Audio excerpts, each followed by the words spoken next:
In a world where every transaction you make, every news piece, every headline, meal enjoyed, every store you visit, and online purchase is woven into your day, can you imagine a day without these essentials? If the answer is a resounding no, then welcome to the realm of BlackRock. BlackRock decides what you eat, what you see, and who your next president is. And you can be sure of one thing, they don't care about the people at all.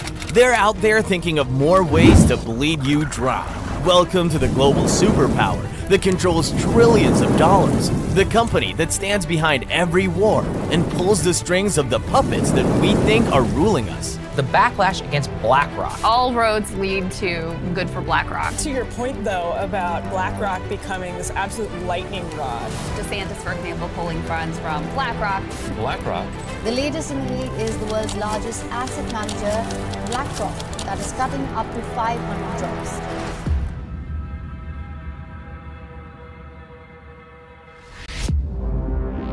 BlackRock was the brainchild of Larry Fink and 8 other individuals in 1988. The idea was simple. They created a company that only offered asset and risk management to investors. By making use of statistical analysts, stock market experts, and every means available at the time to consult those who were in the business of trading. In New York, the hub for stock traders with thick portfolios, BlackRock was a hit, and they turned a profit in the first year of opening their doors. By the end of the first 2 years, they were already managing $2 billion worth of assets. In 5 years, that jumped to a massive $17 billion. BlackRock did not own any assets or stocks. They just managed what their clients owned. But that's still a heck of a lot of money moving through their accounts. Besides what their clients were paying them for their work, they now had access to billions moving through their systems. Remember this, as it's about to play a pivotal role in their astounding takeover of 10% of the entire world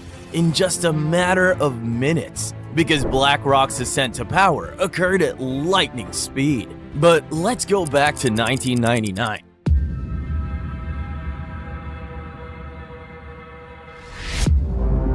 By this time, the company had been going strong for 11 years and had seen a rise of 7,000% in value. That's when they finally went official as a public company. Now outsiders could buy shares in BlackRock. But BlackRock had no intention of relinquishing the power the company wielded. This was all part of the grand plan, as the world rushed to buy up available shares in the company that was now juggling $165 billion.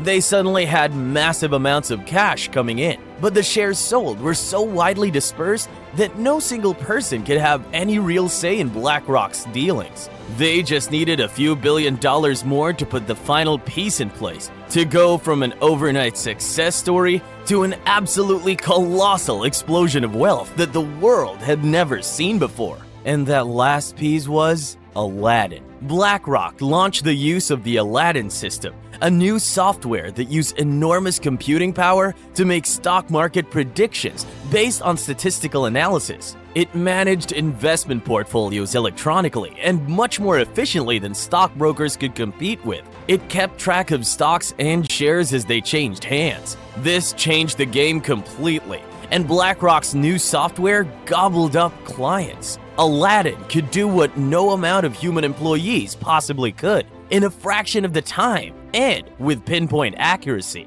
And conveniently, the financial crisis hit the world just a few months after Aladdin debuted on the market.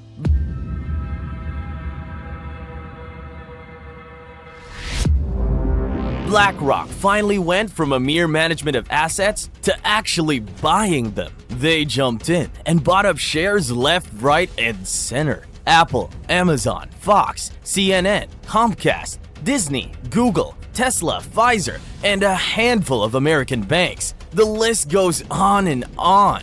And here's the kicker. If you own more than 10% of any company's shares, you're virtually guaranteed a seat on the CEO list of that enterprise.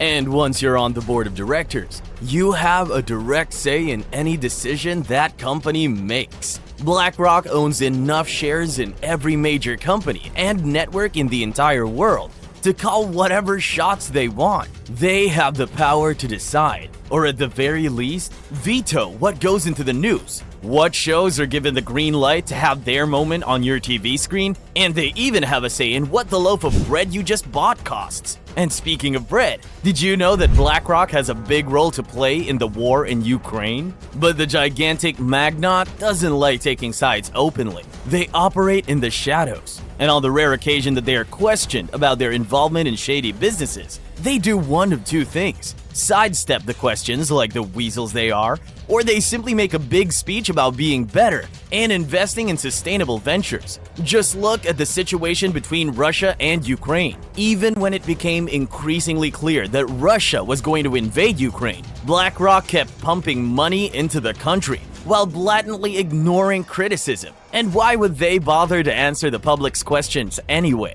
Besides a handful of reporters that happen to keep an eye on the stock market, no one even knows that BlackRock exists. And when Russia did finally invade and the world pulled out any last remaining involvement in the country, only then did BlackRock retreat. And that was only because there was no more money to be made in Russia anymore. But not to worry, they owned enough assets in Ukraine to bank off the sudden rise in wheat costs that came with the war that they indirectly helped fund by keeping their investments going strong in Russia until the very last minute, banking off the wheat that serves most of Europe and a whole lot of the rest of the globe too. And if that wheat makes your bread, cakes, croissants were to run out, well, luckily, they own shares in just about every other major wheat producer in the world too, alongside Monsanto, the biggest seed distributor in the world. Oh, BlackRock has shares in Monsanto too, so the two go hand in hand. Just in case the world goes hungry and there's a buck to be made, BlackRock's strategy is similar to what famous names like the Rockefellers and DuPonts have done. Have your fingers in all the pies, and when tragedy strikes,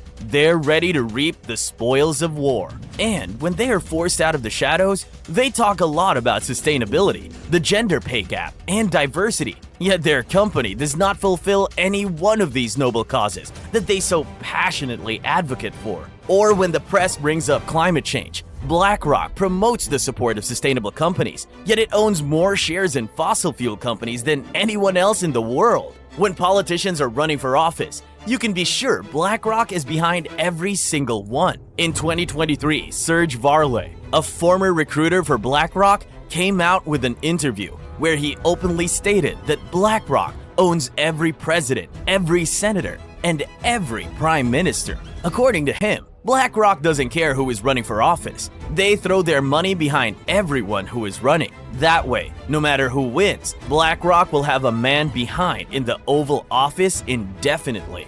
The perfect invisible enemy, pulling so many strings that we can't even fathom that we have a superpower ruling our every move. And Larry Fink, one of the original founders, he is now valued at $1 billion of traceable wealth. Fink sits on the boards of the World Economic Forum and the Council of Foreign Relations. The man at the head of a company that manages an insane $10 trillion of assets. That's about half of the entire GDP of the United States. And you won't recognize the most powerful man in finance if he shook your hand. In the last 5 years, 80% of all assets sold by major corporations went to 3 companies. BlackRock is the highest owner of major shares at 36%. Hot on BlackRock's heels are Vanguard and State Street Global Advisors, but we'll get into those companies in another video. And the 20% that's left, well, that certainly is not owned by you and me. No, the world is owned by companies like BlackRock, owned by men like Larry Fink, and they decide what you eat, what you buy, what you watch, and ultimately, what you believe. If you want more videos like this, please subscribe and turn on the notification bell so you don't miss any new releases. And if you can't wait for a new video, check out some of our other videos on your screen now. See you next time.